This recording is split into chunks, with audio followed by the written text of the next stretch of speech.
Situ ने सुक्खू सरकार के खिलाफ मोर्चा खोलते हुए सरकार को मजदूर विरोधी करार दिया है। सीटू ने आरोप लगाया है कि सुक्खू सरकार ने सत्ता में आते ही मजदूरों के हितों को खत्म करने का काम किया है और श्रमिक कल्याण बोर्ड के तहत मनरेगा मजदूरों को मिलने वाले लाभों को सरकार ने बंद कर दिया है। ऐसे में सरकार 1 साल का जश्न मना रही है और खुद को जनता का हितैषी बता रही है। सीटू ने शिमला डीसी कार्यालय के बाहर प्रदर्शन, मनरेगा मजदूरों को श्रमिक कल्याण बोर्ड के दायरे से बाहर निकालने पर आदेशों की कॉपी को जलाया और बजट सत्र के दौरान विधानसभा घेराव की चेतावनी दी। सीटू के प्रदेश अध्यक्ष विजेंद्र मेहरा ने सरकार पर आरोप लगाया कि सत्ता में आते ही सुक्खू सरकार ने श्रमिक कल्याण बोर्ड के तहत मनरेगा मजदूरों को मिलने वाली वित्तीय सहायताओं को खत्म कर दिया है, जिससे प्रदेश के 2.5 लाख मजदूर प्रभावित हो रहे हैं। सरकार इसके पीछे केंद्र का हवाला दे रही है, लेकिन प्रदेश सरकार चाहे तो केंद्र के आदेशों को नहीं मान सकती थी। बावजूद इसके सुक्खू सरकार ने मनरेगा मजदूरों को श्रमिक कल्याण बोर्ड से बाहर करने का निर्णय लिया है, जिसका सीटू विरोध करती है। आने वाले समय में सीटू इसको लेकर प्रदेश व्यापी आंदोलन करेगी और 2024 में होने वाले बजट सत्र के दौरान विधानसभा का घेराव भी किया जाएगा, जिसमें सभी ट्रेड यूनियन मिलकर सरकार का घेराव करेगी। लंबे संघर्ष के बाद कोर्ट के आदेशों पर मजदूरों के हितों के लिए श्रमिक कल्याण बोर्ड का गठन किया गया है और सुक्खू सरकार इसको खत्म करने की साजिश कर रही है, जो बर्दाश्त नहीं होगा। पंजाब दस्तक के लिए सुरेंद्र राणा की रिपोर्ट।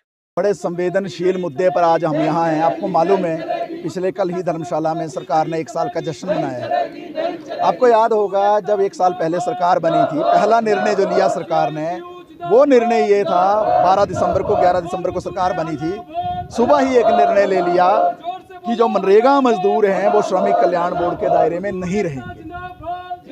अब ये जो कानून है श्रमिक कल्याण बोर्ड का, 1996 में हमारे देश के अंदर एक BOCW का कानून बना था, और जब वो कानून हिमाचल के अंदर लागू नहीं हुआ तो सीटू जो है हाई कोर्ट पहुंची 2009 में, 13 साल बाद, और हाई कोर्ट ने ये निर्णय दिया कि इस तरीके का श्रमिक कल्याण बोर्ड बनना चाहिए हिमाचल के अंदर, तब ये श्रमिक कल्याण बोर्ड बना। अब इस श्रमिक कल्याण बोर्ड के अंदर क्या सुविधाएं मिलती हैं जो गरीब को बेनिफिट कर सकती है? पहली बात यह है कि जो बच्चों को, जो भी इस बोर्ड के अंदर रजिस्टर्ड होगा, आज के दिन में 4.5 लाख से ज़्यादा मनरेगा मजदूर, निर्माण मजदूर, रेलवे में काम करने वाले मजदूर, जो अपने हाइडल प्रोजेक्टों में काम करने वाले मजदूर, 4 लेन में काम करने वाले मजदूर, भवनों और सड़कों का निर्माण करने वाले मजदूर, ये सारे मजदूर मिलाकर 4.5 लाख से ज़्यादा मजदूर जो हैं आज हिमाचल प्रदेश के श्रमिक कल्याण बोर्ड में रजिस्टर्ड हैं। इन मजदूरों को, बच्चों को स्कॉलरशिप मिलती है, और उस स्कॉलरशिप का अमाउंट काफ़ी मदद करता है बच्चों को, क्योंकि वो मदद जो है वो 8,000 रुपये से लेकर 1,20,000 रुपये तक की साल की मदद है बच्चों को। वो बेनिफिट इस सरकार ने रोक दिया। दूसरा बेनिफिट जो रोका वो ये था कि बीमारी में 50,000 रुपये से लेकर 5 लाख रुपये तक का प्रावधान था, वो बेनिफिट इस सरकार ने रोक दिया। तीसरा ये था कि कोई अगर वर्कर जो इसमें रजिस्टर्ड है, उसके बच्चे की शादी हो रही है, उसकी स्वयं की शादी हो रही है, तो 51,000 रुपये तक का प्रावधान उसमें था। अगर किसी वर्कर की मृत्यु हो जाती है, नेचुरल डेथ, तो उसमें जो है 2 लाख रुपए, और अगर एक्सीडेंटल डेथ हो जाती है तो 4 लाख रुपए तक का प्रावधान था। दाह संस्कार के लिए 20,000 रुपये का अलग से प्रावधान था। ऐसे अनेकों प्रावधान थे जो गरीबों के पक्ष में थे, लेकिन इस सरकार ने सत्ता में आते ही इस श्रमिक कल्याण बोर्ड से मनरेगा को बाहर निकाल दिया। तर्क ये दिया गया कि मोदी सरकार ने ऐसा फैसला ले लिया। तो हम तो स्पष्ट रूप से कह रहे हैं, कल सरकार ने जो है धर्मशाला में जो रैली की है, किस बात की रैली कर रहे हो भाई? और बीजेपी वाले यहाँ नारे लगा रहे, तो तुम तो दोनों एक तरफ मिल गए, कांग्रेस और बीजेपी। वहाँ सेंटर से सरकार ने निर्णय लिया, इन्होंने स्टेट में लागू कर दिया, जबकि BOCW कानून साफ कहता है कि अगर सेंट्रल गवर्नमेंट कोई निर्णय भी ले ले, अगर प्रदेश सरकार चाहे उस निर्णय को लागू नहीं कर सकती, क्योंकि उसमें क्लॉजेज हैं और प्रदेश सरकार एक्स्ट्रा बेनिफिट भी दे सकती है, लेकिन सुक्खू सरकार ने उसको लागू कर दिया।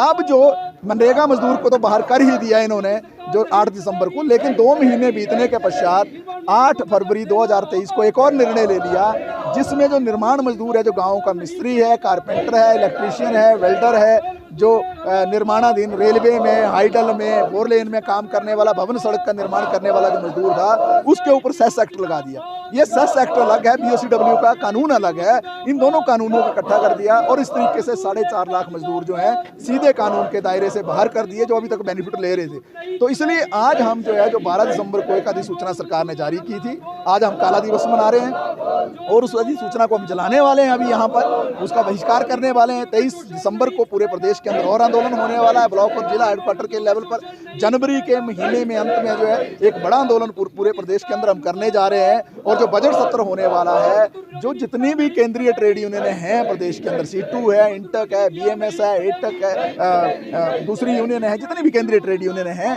ये सारी केंद्रीय ट्रेड यूनियनें मिलकर जो हैं, जो बजट सत्र होगा 2024 का, उसमें एक बहुत बड़ी घेराबंदी हम करने जा रहे हैं। पहली बार इतिहास में ऐसा हो रहा है कि विधानसभा का घेराव सारी की सारी केंद्रीय ट्रेड यूनियनें, चाहे जो मर्जी सोच यूनियनों की, वो अलग अलग धाराओं की हो, सारी इकट्ठी होकर जो है सरकार पर जो है उसकी घेराबंदी करने जा रही है, हल्ला बोल करने जा रही है। तो इसलिए हम प्रदेश की सरकार से कहना चाहते हैं, अगर वाकई में आपने जनहितैषी काम किए जैसा आपने कल धर्मशाला में घोषणा की है, तो सबसे पहले ये जो BOCW का कानून है, श्रमिक कल्याण बोर्ड है, इससे जो मनरेगा मजदूर आपने बाहर निकाले हैं, इससे जो निर्माण मजदूर आपने बाहर निकाले हैं, इनका जो बेनिफिट रोका है, अगर आप इसको तुरंत जो अगली कैबिनेट बैठक में अगर बहाल कर देते तो हम मान जाएंगे कि ये सरकार जो है वाकई में सुक्खू सरकार जो जनहितैषी है। अगर आप ये नहीं करते हैं तो निश्चित तौर से ये संदेश पहले भी चला गया है और पूरे प्रदेश के अंदर जो है सरकार के खिलाफ लोगों में एक वातावरण भी है कि ये सरकार जो है गरीबों के प्रति उस तरीके से संवेदनशीलता से काम नहीं कर रही है।